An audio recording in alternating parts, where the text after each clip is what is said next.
من داخل مقر نادي الاتحاد السكندري بالشاطبي معانا الكابتن هاني سرور حارس مرمى نادي الاتحاد السكندري في العصر الذهبي وعضو مجلس الاداره. بنرحب بيك معانا ومساء الانوار والكابتن مدحت شلبي. اهلا كابتن محمد، برحب بكابتن مدحت شلبي. اتمنى نشوفه في اسكندريه ان شاء الله باذن الله قريبا يعني. أزمة حارس مرمى نادي الاتحاد السكندري الوحيد الهاني سليمان، رغم الإعلان عن توقيعه لنادي الاتحاد السكندري، ولكن فوجئ الجميع أن اللاعب لم يوقع إلا على نسخة واحدة فقط، وما زال هناك أزمات ما بين اللاعب وما بين إدارة ناديه. أزمة حارس المرمى هاني سليمان يا كابتن محمد، يعني مش عايز أقول أزمة مفتعلة. أولا إحنا يعني كان عندنا حراس مرمى كويسين جدا، منهم الولد اللي اسمه محمود فهمي، انا جبته من انبي بس ما كانش فيه اهتمام ولا فيه متابعه ولا فيه رعايه.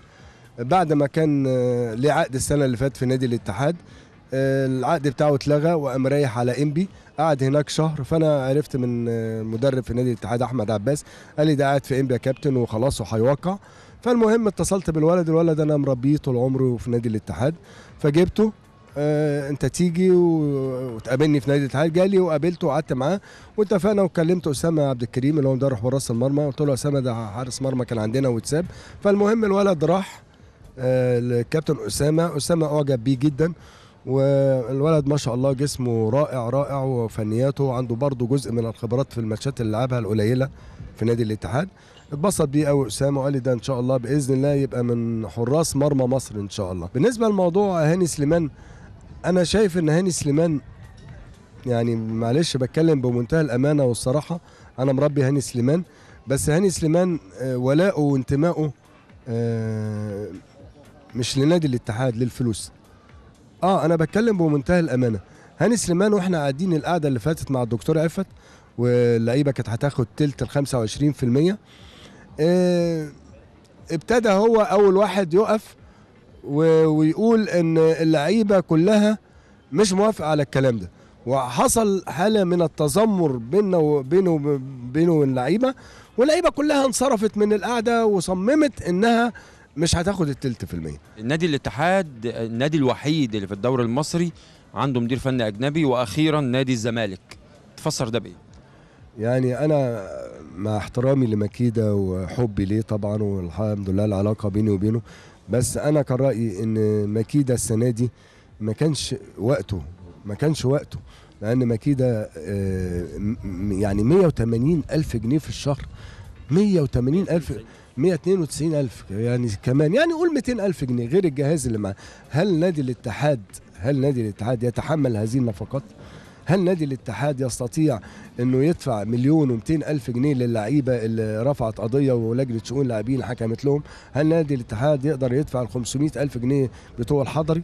يعني دلوقتي احنا داخلين في 3-4 مليون جنيه كل شهر، طب ندفعهم ازاي؟ فانا كان رايي لو استشرت من الدكتور عفت وقال لي هاني ايه رايك، انا كنت هقول له يعني نلغي مكيده السنه دي ونجيب مدرب مؤقت مصري او اتحاداوي او قاهري او اي حته، وندير نادي الاتحاد، لان نادي الاتحاد مش هينافس على دوري. نادي الاتحاد مش هياخد دوري، خصوصا الموسم ده اللي هو فيه مشاكل وفيه خزعبلات وفيه بلاوي في البلد وفي الانديه كلها. الدكتور عفت مش عايز حد يهاجمه، مش عايز حد ينقده.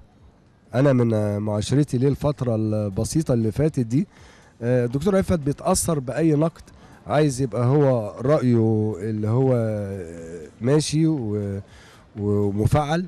لما بيزعل جدا لما حد ينقده او اللعيبه القدامى تنقده.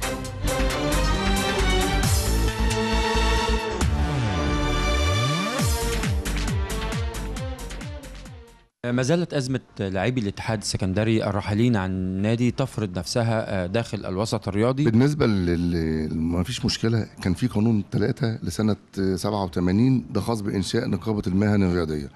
تم تعديل من القانون رقم 63 سنة 2010 في المادة 48 بتقول إن أنا لازم أحصل نسبة 5% على أي عقود يتم إبرامها مع لاعبين، مدربين، إداريين من مصر الوطنيين يعني، وبتزيد هذه النسبة إلى 10% للأجانب، ولا يتم اعتماد تلك العقود إلا بعد سداد هذه النسبه. المشكله اللي حاصله ان الناس كلها بتقول لك هو ليه نادي الاتحاد بس اللي طبق ده؟ لان نادي الاتحاد اول نادي اتفتش عليه السنه دي على 2010 2011، والقانون ده في 2010 مش بأثر رجعي. فلما جيت اول نادي كان الدكتور عفت طلب بنفسه، قال ان المجلس المعين كان هو فيه، ولما قبل الانتخابات طلب عايز يبرئ ذمته وذمه المجلس، فطلب بالنص كده من الجهاز المركزي ان يجي يفتش على كل اعمال المجلس ده. فعشان كده الجهاز المركزي جالنا بدري، احنا الوحيد اللي جالنا الجهاز المركزي. انما لما يجي الجهاز المركزي يروح سموحه، يروح الاولمبي، يروح اي نادي في مصر، غصب عنهم هيتم خصم 5%. بعض ربط ما بين وجود ايهاب جابر مدير شؤون اللاعبين او يعني له علاقه بنادي الاتحاد السكندري، وبين رئاسته لنقابه المهنه الرياضيه بالاسكندريه ان هو اللي سعى الى تفعيل هذا القانون. لا حرام. هقول لحضرتك على حاجه. اولا تقرير الورقه والقلم ما بتكذبش، وده تقرير جهاز مركزي اوريه لك. ادي تقرير جهاز مركزي قال لي اهو بالنسبه للنادي عدم خصم النسبه المستحقه لصالح نقابه المهن الرياضيه على عقود اللاعبين المنظورين والتي بلغت مبلغ كذا.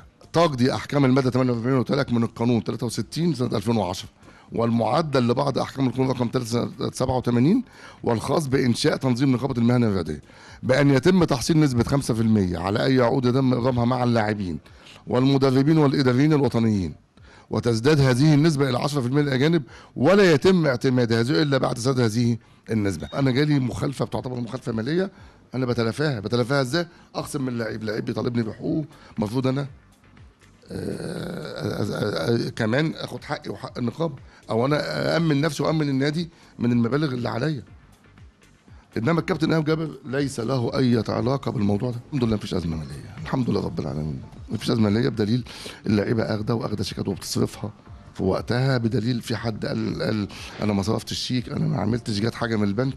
بس احنا مقننين الدوري هيتلعب، الدوري مش هيتلعب، فاحنا مأمنين نفسنا، فاللعيبه فلوسها وشيكاتها معاها. عملنا الشيكات يومها، تاني يوم الناس جت خدت الشيكات وراحوا صرفوا البنك، مفيش اي مشاكل. وقع اللاعبين على اقرار ان في حاله عدم الدوري يكون المبالغ اللي حصلوا عليها دين عليهم. تمام. توقعوا الاقرار ده كله ومن حقنا. وكابتن يعني انا فلوس مال عام اسيبه كده رايح جاي، ولا اكون انا كمان مأمن نفسي؟ منتظر مواجهه مشاكل مع اللعيبه بخصوص القانون، وان ممكن من السهل ان اي حد يرفع قضيه على تفعيل القانون باثر رجعي؟ عليك، من حقهم يرفعوا قضيه، ولو كسبوا القضيه يشرفوا ياخدوا فلوسهم، المشكله حقهم. بس حقهم ياخدوه، حق الدوله تاخده، حقنا كنادي ناخدوه، احنا مأمنين نفسنا من الحاجات دي.